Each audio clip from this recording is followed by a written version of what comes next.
वक्कार यूनुस की बतौर chairman PCB के एडवाइजर तकर्रुरी अदालत में चैलेंज कर दी गई। चेयरमैन पीसीबी के एडवाइजर वक्कार यूनुस की तकर्रुरी लाहौर हाई कोर्ट में चैलेंज कर दी गई है।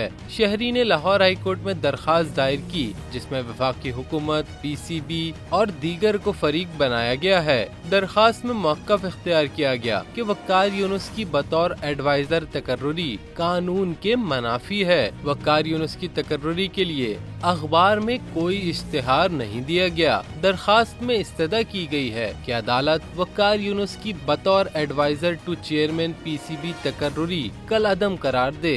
वाज़ेह रहे कि 5 अगस्त को चेयरमैन पीसीबी मोहसिन नकवी ने वक्कार यूनुस को एडवाइजर मुकर्रर किया था।